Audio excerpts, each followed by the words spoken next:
Pakistan and the United States have a strong, ongoing counter-terrorism cooperation. I am gravely concerned about the situation in Pakistan. Caught in the middle of America's war on terror, Pakistan now stands accused of playing both sides. Many believe its intelligence service, the ISI, has been working with the Afghan Taliban, even while its offshoot, the Pakistani Taliban, massacres innocent civilians at home.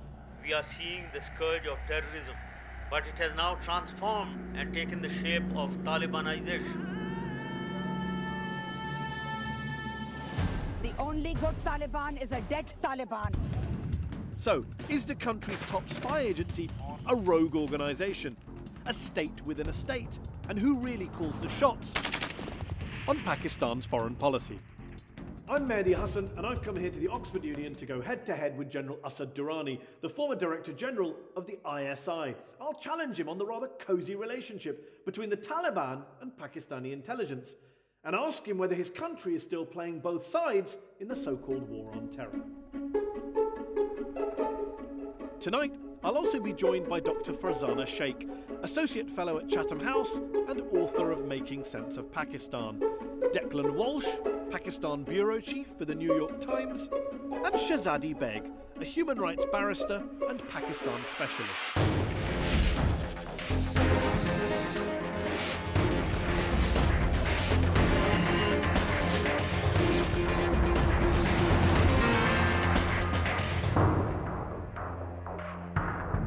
Ladies and gentlemen, put your hands together for Lieutenant General Asad Durrani. A veteran of 2 Indo-Pakistani wars and former ambassador to Saudi Arabia, he's a staunch defender of the Pakistani military establishment.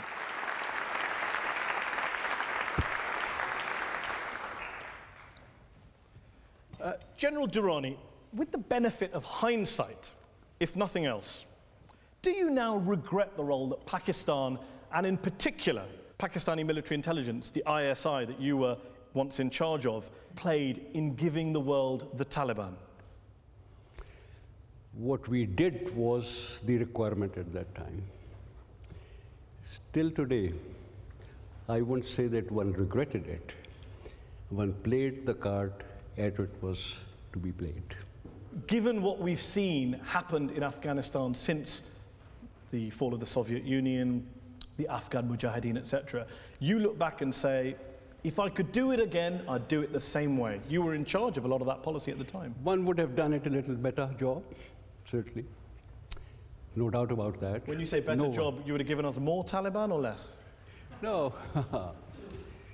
The Taliban emerged because after the Soviet Union, the Mujahideen were not entirely up to the task. So that is how they evolved. But since the fall of the Soviet Union, in fact, right up until very recently, depending on who you believe and which reports you read, you have been backing the Taliban in Afghanistan.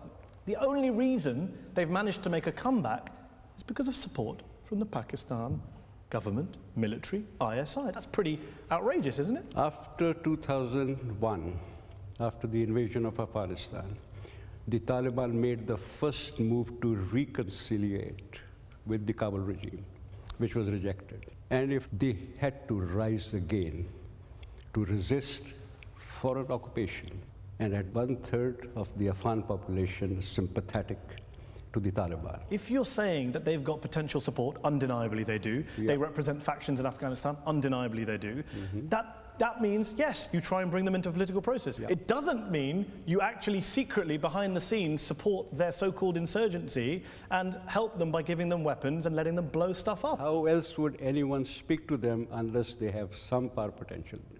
Unless they can show the ability, as I said, so 2002, if you reject them, you are out. So it's old-fashioned. You no longer count. It's old-fashioned, ends justify the means. Is it old-fashioned? Well, modern. Oh, I thought it was very modern. Unless a party is in a position to play a role, no one is going to talk to them. This talking from a position of strength is a big myth. Hold on. Well, you seem to want it both ways. On the one hand, you're saying we had to talk to them because they had so much support, but they can only have so much support when we gave them weapons to blow stuff up. It's a bit of a contradiction. If a ragtag militia of 25,000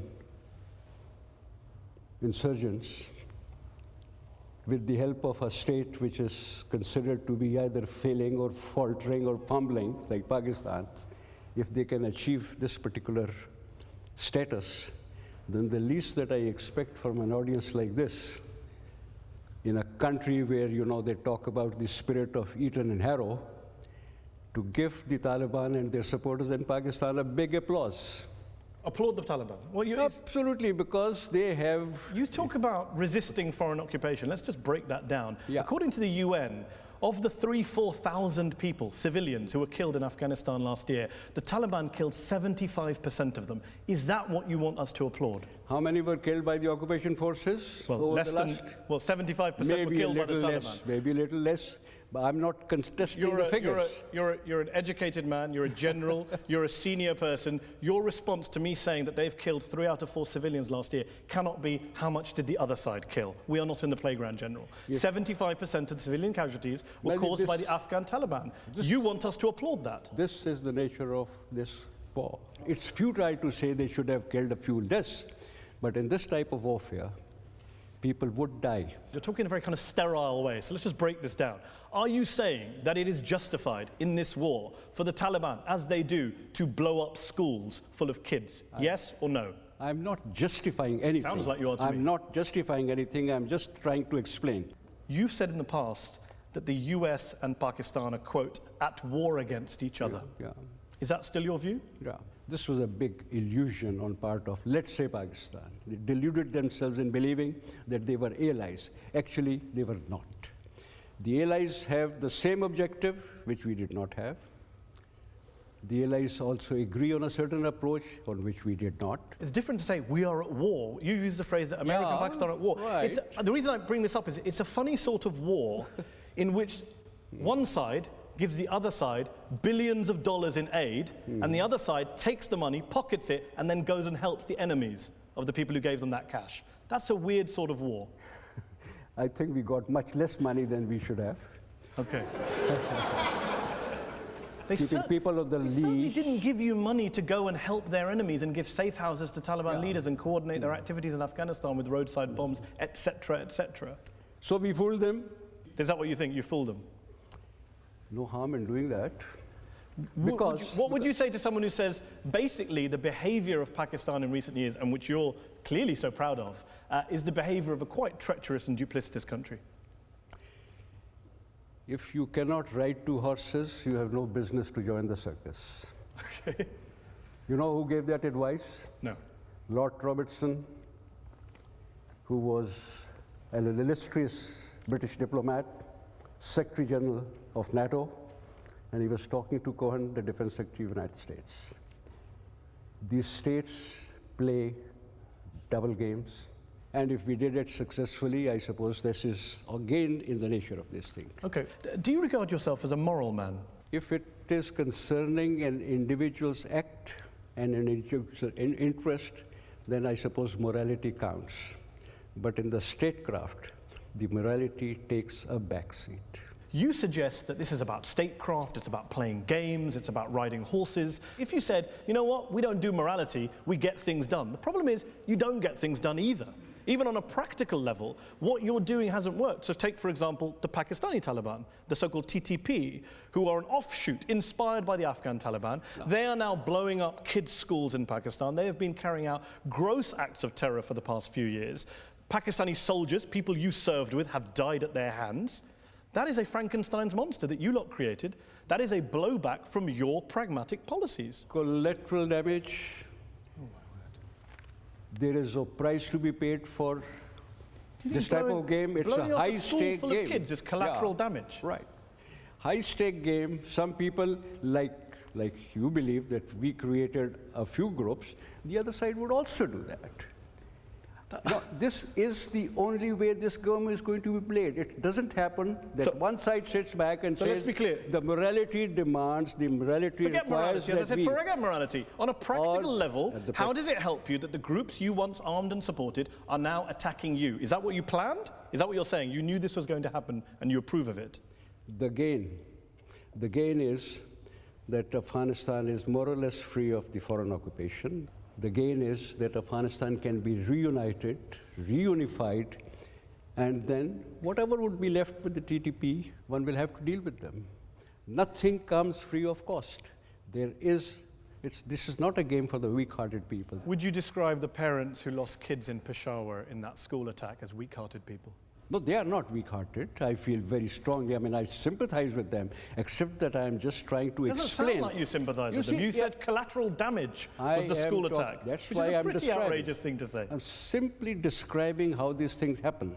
I do not have to justify anything. I do not even try and describe what is good and what is bad. I'm just trying to, for the benefit of everyone here, say how these things get Clearly done. you do believe in good and bad because you think freeing Afghanistan of foreign occupation is worth all these deaths. Let's go to our panel who have been waiting patiently to come in here. Farzana Sheikh, you're the Pakistani author of Making Sense of Pakistan, fellow of the Chatham House think tank in London. Just listening to General Durrani, given there's literally no point asking any ethical or moral questions clearly, on a pragmatic level, he seems to think everything's going well. The TTP can be handled. Afghanistan is free of foreign occupation. Is this a Pakistani success story that we're missing? No, what we've just heard, I think, is an absolutely breathtaking display of realpolitik. And while General Durrani might believe that nothing comes free of cost, the price paid by Pakistan for the policies pursued by the ISI are entirely too high, we have lost more than 30,000 people in Pakistan. And that is unacceptable for a war that obviously went extremely wrong. It shows a massive failure on the part of this self-defeating strategy, because what you've done by pursuing this policy is sacrificed a whole country. Shehzadi Beg is here. He's a British human rights lawyer of Pakistani heritage. You've worked on issues of corruption and governance inside Pakistan. I can't resist. I'm going to ask the moral question. Isn't it outrageous to hear people saying, actually, it's fine to be working with the Taliban and we should be applauding the Taliban, and the Pakistani ISI carrying on doing it even now? It's outrageous when any innocent person is killed by anybody. Let's go back a few decades, because to really understand the picture that we're talking about, we need to go back to the time when the Soviets invaded Afghanistan and there was a tripartite partnership between the United States, Saudi Arabia, and Pakistan, which set up, encouraged the Mujahideen. When we talk about jihad, jihad was glorified initially by the Americans.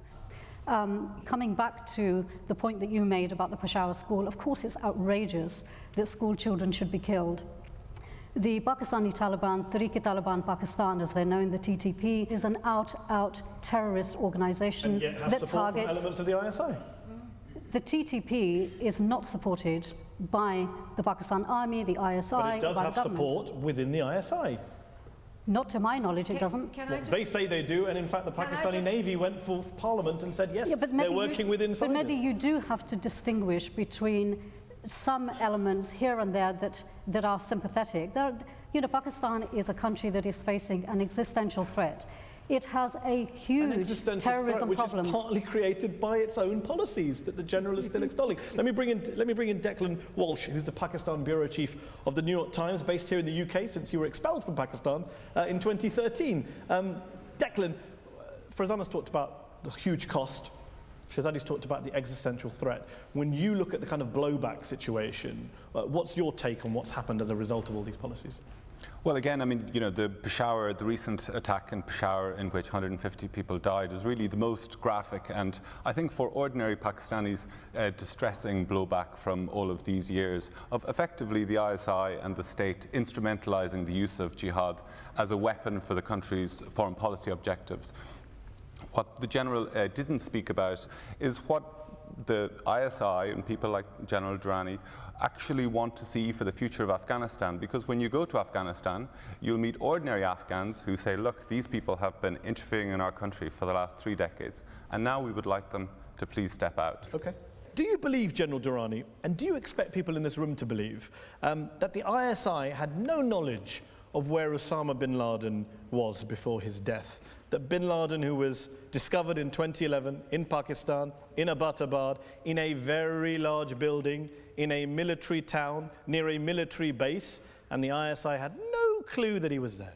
Really? Till today, I cannot say exactly what happened, but my assessment, I mean, it's about giving your assessment. My assessment was, it is quite possible that they did not know, but it was more probable that they did. And the idea was that at the right time, his location would be revealed. And the right time would have been when you can get the necessary quid pro quo. If you have someone like Osama bin Laden, you are not going to simply hand him over to the United States. The quid pro quo, to my mind, and till today I'm not going to say that it was, that I have known about it, that I'm absolutely sure about it, and that was, you get your Osama bin Laden, provided, now let's agree on how to bring the Afghan problem to an end. When you say we may have known where he was and we may have produced him, does that mean you know where he is, or actually you're sheltering him? It's an ISI safe house. If ISI was doing that, then I would say that they were doing a good job. And if they revealed his location, they again probably did what was required to be done. Are you going to ask us now to give a round of applause to Osama bin Laden as well? Except that I do not know what happened. I do not know what happened. Leon Panetta, who was CIA director, he said that it was either the Pakistanis were either involved or they were incompetent. I think the admission of incompetence was probably done on political reasons. We did not want, again, as far as the people of Pakistan were concerned, it was going to be very uncomfortable for them that their government, you know, is in cahoot now with the United States and gets hold of Osama bin Laden, who incidentally was quite an admired figure in Pakistan. Were you an admirer of Osama bin Laden's? I am not going to talk about my personal thing at all. Really? No. Did you know why you were coming to be on this program? No, I mean, of course, you know. There are a few things that I should not, otherwise I'm not talking about, you know, did you manage his operations in the 80s? Although, did you manage his operation in the 80s? 80s? Yeah. You were in military intelligence, he was fighting the Soviets. No, did you guys get together for a coffee and plan attacks? You, the Americans, the Saudis, the old gang back together again. Yeah, I think we did gang up together for a number of occasions, except that we were not telling each other what was happening. Osama bin Laden at that time was an unknown figure. I had never heard about him during the period that I was heading it. And were you, or dare I say, are you an admirer of Osama bin Laden? As I said, I am not going to, because then one loses the whatever objectivity I can bring to play, I will even lose that. Because, and that's why I keep talking about... Your refusal to answer might make a few people in this room come to their own conclusions as to what your view is. They will in any case come to their own conclusion. Well, I can see that. When you say he was an admired figure in Pakistan, do you mean because of the Soviet war, or do you mean because of 9/11? The first reaction when 9/11 happened, plenty of people said it was time that someone also, you know, gave a befitting response to now the sole surviving superpower, getting too big for its boots, goes around, gone guns blazing wherever it wants to. If that was the reaction of so many people, I can understand that some people would be sympathetic to an organization that had the courage and the gumption to stand up to that power. Just to be very clear, there are several polls done in Pakistan which find that the number of Pakistanis who believe that bin Laden and Al-Qaeda carried out the 9/11 attacks ranges between 3 and 5% of the population. Do you believe he was responsible for the attack on the Twin Towers? I have accepted the official version coming from Washington, from Islamabad, from most of the capitals. Hijacking one plane is difficult enough. Synchronized hijacking of 4 planes. Going and hitting a target, a pinpoint target. For 45 minutes, American Air Force cannot get airborne. Even Pakistani Air Force in 10 to 15 minutes will be able to scramble. Now, these are those things that may not be clear to me. Maybe there is an answer. Maybe there is an explanation. You're a bit of what the Americans call a truther. What I never get with conspiracy theories on 9/11, especially in the Muslim majority world, is on the one hand you say bin Laden was courageous, America had it coming. On the other hand you say, well, actually it was an inside job. It wasn't really the terrorists. You can't have it both ways, surely. I'm not saying that because I do not know enough about it. Okay, let's go to our panel. Farzana, Osama bin Laden, where do you stand on the whole debate? Because, of course, the official line, I should say, from the Pakistani government is, we had no clue he was there. In fact, they've arrested a lot of people who allegedly helped the Americans find him. I am on record as saying that I find it entirely implausible that the ISI knew nothing about Mr. bin Laden's whereabouts. But what is particularly worrying to me was the revelation following the raid, which ended in the capture and killing of Mr. bin Laden, which showed that his couriers and Mr. bin Laden himself had been in touch with Islamist groups such as Harkat al-Mujahideen, such as Hafiz Saeed, who leads Lashkar-e-Tayyiba, who have very close links to the ISI. So it seems to me, even if we are to set aside the claims of the respected journalist Carlotta Gall, who tells us that there was actually a dedicated desk that dealt with bin Laden, even if we say that, that is really a fabrication, we do have evidence of this correspondence that shows that the ISI did know about his whereabouts, and that he was, as you have rightly pointed out, probably set up in a safe house. Okay, well, let me put that question to Declan. Here's the thing, so if everyone knows that the Pakistanis knew something, if not lots, about the location of bin Laden, why is it the Americans are okay about that? Why do they carry on giving billions of dollars to a country that's harboring, sheltering their most wanted man? Well, I actually take a different view on this. General Durrani, with his sort of carefully calculated provocations tonight, is presenting a view of the ISI, or an image of the ISI, which is very prevalent in Pakistan as well, which is that it is all-powerful, omnipotent, and capable of the most dastardly, conniving operations and so on. I think there's actually an alternative possibility here, including with the bin Laden raid, which is actually perhaps a more chilling truth, which is that they didn't know and they had no idea. And what that actually tells you is that things are more out of control than people like General Durrani would have you believe. Well, before I bring in Shehzadi, more out of control than you believe. You give this view that the ISI is omnipotent and all-powerful, but actually they're a bunch of rank incompetents. As long as there's plenty of confusion here, I'm quite happy. Okay, appropriately cynical. Shehzadi, let me put the Leon Panetta quote to you. Involved or incompetent? We've had two different views tonight from your fellow panelists. Mehdi, if the Pakistanis knew where bin Laden was, you can be sure that the Americans would have splashed it across the world. But there was no hard evidence at all that the Pakistanis actually knew. And the Abdabad Commission report said this was their conclusion: culpable negligence and incompetence at all levels of government. So you're in the incompetence camp? Yes. Okay, so two for incompetence, one for they must have known, one for lots of rank confusion. Okay, on that note, let's take a break. Join me in part 2 of Head to Head, where we'll be continuing the debate on terrorism, intelligence, Pakistan, with General Asad Durrani, and we'll also be hearing from our audience here in the Oxford Union. That's after the break.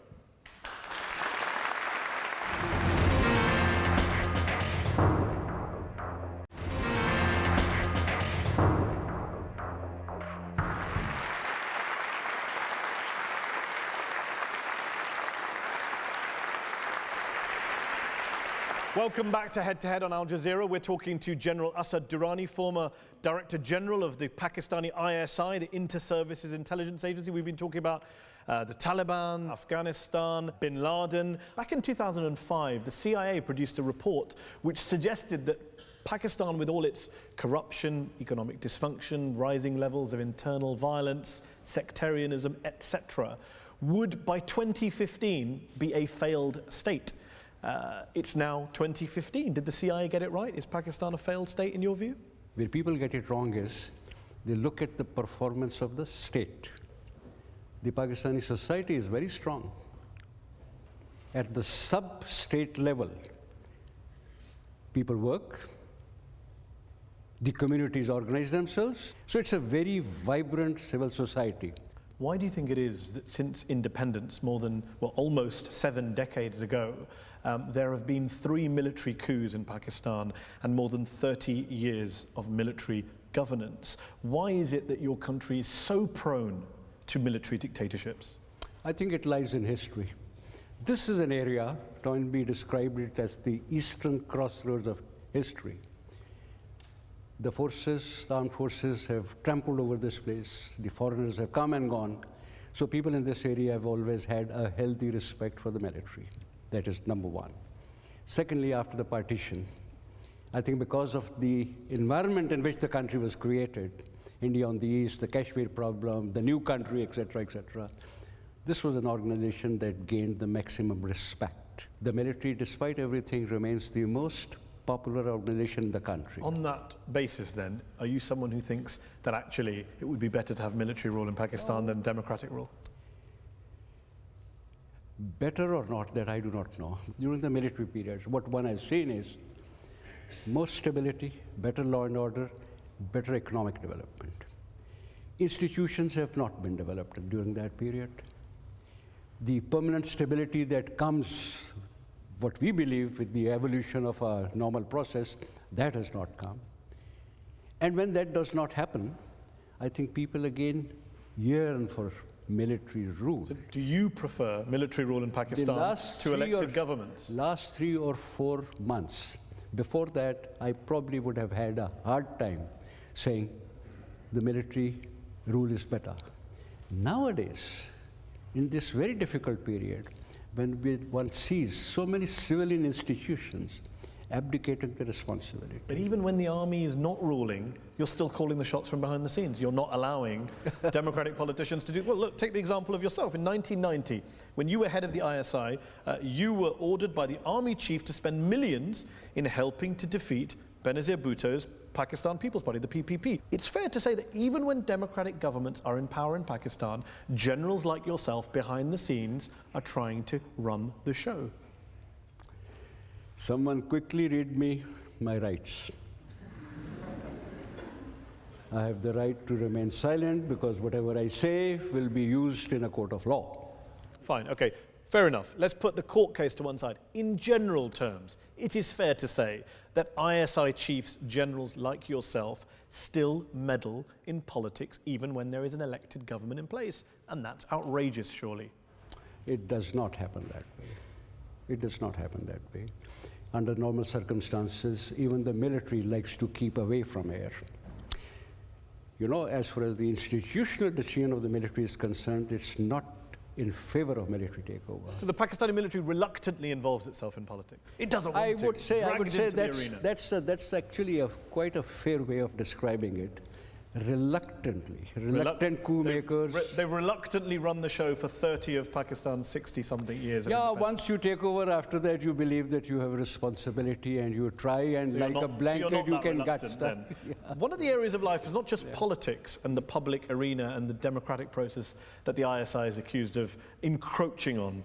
It's also accused of encroaching on the free press. There have been numerous reports in recent years of Pakistani journalists being beaten, tortured, killed because they were writing stories that the ISI didn't like. When the journalist Salim Shehzad, for example, was found dead in 2011, his friends say that he had received several death threats from the ISI and he was fearing for his life. Human Rights Watch say that the ISI should be investigated on this basis. There are plenty of other examples. What do you say to people who say, look, you have an intelligence agency in a country acting like the mafia, taking out members of the free press who they don't like? ISI is a very benign institution. Really? It works for the welfare of the state. That's not what you were saying in part one. Yeah. You see, quoting some people and then asking me to explain does not seem to be a very good idea. Oh, well, let me try again. I think it is a good Yeah. idea, so I'm going to try again. Umar Chima, reporter, kidnapped, stripped, beaten in 2010. He told the New York Times, all fingers point to the ISI. The journalist Hamid Mir, shot, almost killed in 2014. His brother went on television and said, the ISI did this. He was warned that they were coming to get him. Are all these journalists just making it up? And we should believe you and your benign friends in the ISI? Yes. Really? You don't believe that? I do not know what has happened. Did you ever order the killing or beating of any journalist when you ran the ISI? I have no personal knowledge of any of this have ever happened. If it may have happened, but when it happens, because of the history, because of the involvement, naturally, though many people will point finger towards the ISI. Okay, well, let's go to our panel of experts who are waiting to come in. Farzana Sheikh, the Pakistani military and the ISI, they only reluctantly get involved in politics. They don't want to be there. They're dragged in by the public who love them. Well, it is no surprise that the ISI to this day is known in Pakistan as a state within a state. And I would like to ask General Durrani, under our constitution, the intelligence services, the head of the intelligence service, the ISI, is accountable to the Prime Minister. But in practice, we know that he works under the orders of the army chief. And every time we have tried, elected governments that is, tried to rein in the ISI, it started in 2008 following the Mumbai attacks, when we instructed the ISI chief to go and cooperate with India, investigate those killings. The ISI stood its ground, wouldn't have it, basically defied an elected government. It's an unaccountable organization, which of course is in breach of our constitution. What do you say to that? No, nothing, except that if it has to be accountable to the type of governments that we've just discussed, then it's going to be a problem. I mean, let me also try and explain. What is true is that the ISI head is responsible to a number of people, the president, the prime minister, and the various service chiefs. But yes, effectively, I think the most effective or most competent boss remains the military chief. That's the reality on ground. Let's bring in Shehzadi Beg. Surely you would accept that wherever you stand on this particular debate, the Pakistani military, in particular the ISI, wields far too much power in modern Pakistan. Surely you would accept that point? I think that Pakistan gets a hugely unfair press.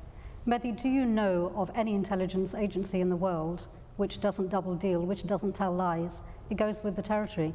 And those of you who doubt that, go and read a history of the CIA. So far as the army is concerned, you have democracy in Pakistan, which in my respectful view ends at the ballot box. You have civilian governments, including the present government, which abdicates its responsibility in the most enormous way. Is it any surprise then that the army, including the ISI, feels that they have to step in? So let me give you an example of that very quickly, which is that in Karachi today would collapse if it wasn't for the army and for the Rangers. Let me just bring in Declan Walsh. You've reported from Pakistan extensively over the years. As an outsider, someone who visits their reports from there, when people say it's a failing state, a dysfunctional state, a failed state, what do you say to them? I don't think it's a particularly useful way of looking at it right now, but I think coming to this issue of the army and the civilians in power, I mean, really this is at the center of everything that's been going on in Pakistan for the last 70 years, this tussle between the civilians and the military. And the fact that it is still unresolved after so many coups, with the continued prominence of people like General Durrani, tells you how the most fundamental things about how Pakistan should be run as a country are still not decided among Pakistanis themselves. And that, I think, is at the center of many of the much of the turbulence we see in the country. And Declan, I've got to ask you this question. I mentioned in the first half that you were expelled from Pakistan in 2013. You're the New York Times bureau chief. Before that, you wrote for The Guardian out of Pakistan. What did you write that so upset the ISI that they kicked you out? We still don't know. In the expulsion letter, when the gentleman came to my gate at midnight one night, the letter simply said that I had to leave the country on account of what were called my undesirable activities. What were those undesirable activities? We've asked the military and the civilian authorities many times for elaboration on that point, but alas, received none. Let's go to the audience for a question. Gentleman here in the second row, yes? You were ISI head in 90 to 92. And you were leading the war in Afghanistan, and you were implementing the strategy, Kabul must be burned. You burned it. My mother lost a 16-year-old son. Since 1992 till today, her tears has dried up. And millions, 2.5 million were killed. And still Afghanistan is suffering. When it comes to personal issues, are you ready to condemn your actions and apologize? Make an apology to my mother and to people like me and millions of Afghans who you have killed. Okay, you made your point very strongly, sir. Yeah. Let the General respond now. Make an apology, stand trial, or to be dragged to a court. Thank you. Look, I'm very sorry for any personal losses that people have suffered. That policy got the Soviet occupation vacated. As far as the destruction of Kabul is concerned, that took place after the Soviet withdrawal because of a particular civil war that took place, the power struggle that took place between the PDPA and subsequently the Mujahideen. Gentleman here in the yellow jacket. Do you want to wait for the microphone to come to you? Do you not think, General Assad, that Britain has played a larger role in making the Taliban more violent in places like Helmand than Pakistan ever has? The only good thing that I can think that the British did, they did not come down too heavily on narcotics. Because, and I'm very serious about this, once everyone else is gone, the foreign aid has also been taken away. What are the Afghans going to do to sustain this particular structure that has been created? They will probably be banking more on the narcotics. And you'd be in favor of that?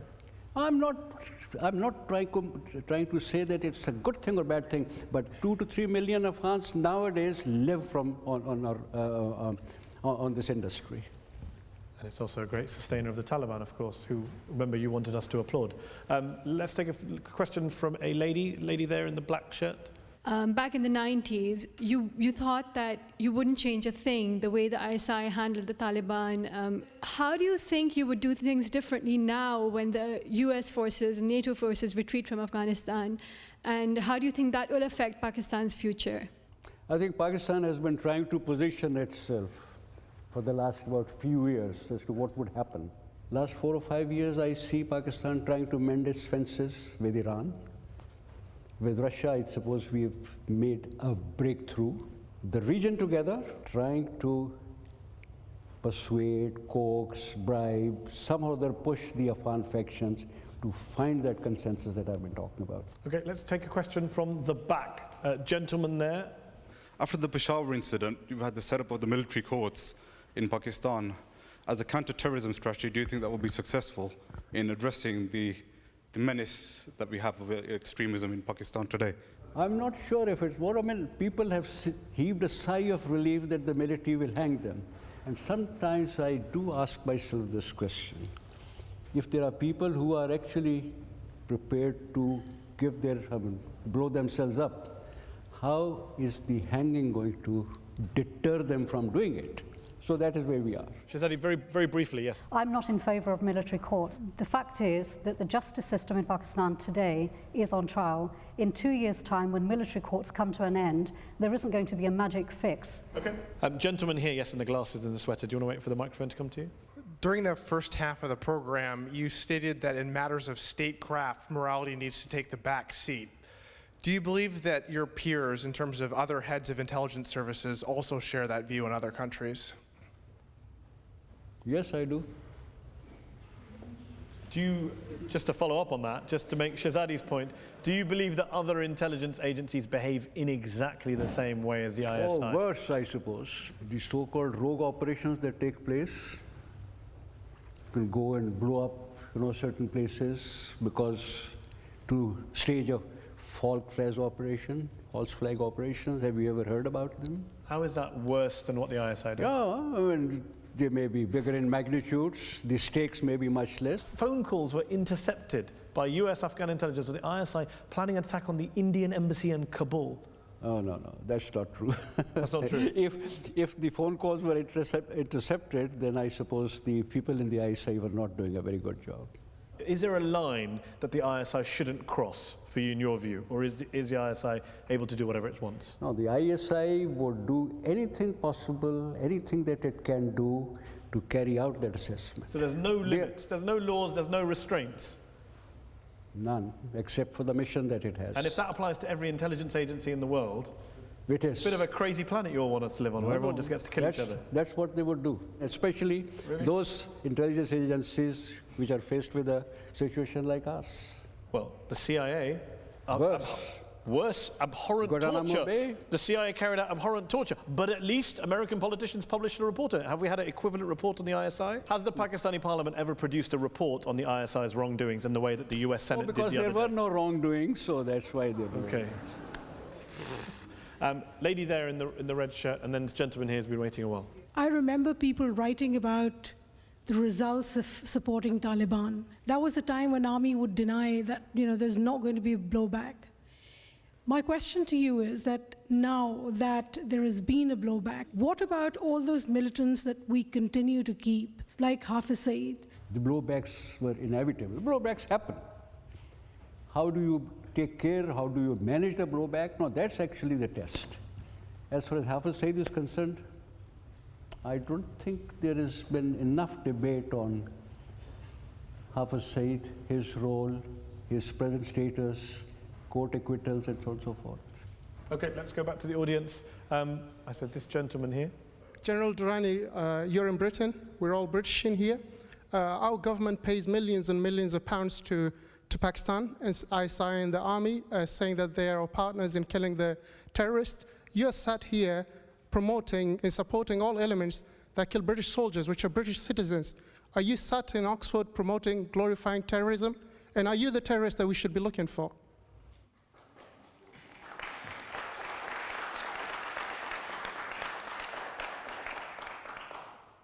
The British soldiers went to Afghanistan as part of an invading force.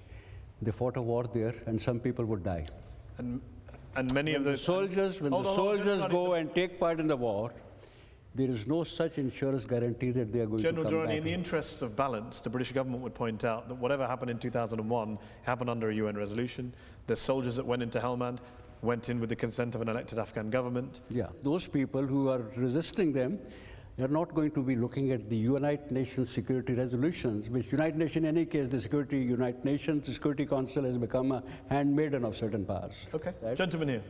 General Durrani, it is appalling to see that your pragmatism is based on envy, jealousy, and paranoia instead of justice and morality. How would you answer those who argue that the jihadist group created by ISI in policy to bleed India by giving 1,000 cuts has been a disaster in the whole region? Now the ISI has reached a point when there is no return. The war goes on, certain battles take place, certain developments will come in a particular situation. Have you heard of the things Japanese like soldier that. who was found in a jungle thinking the war was still going on and everyone else had moved on? It goes on. I'm going to go to the lady here. I'm sympathetic to the criticism of America's war of occupation in Afghanistan, but I'm curious, the one time that the Pakistani military and the generals could have resisted was to actually save the people of Afghanistan from this current invasion, but General Musharraf rolled over and agreed to provide political support to the Afghan war, to the invasion of Afghanistan. So is there a different standard? I would say that once that decision was taken, there was an environment in which one could have understood. 9/11 has taken place. The whole world is, shouting for a revenge and action.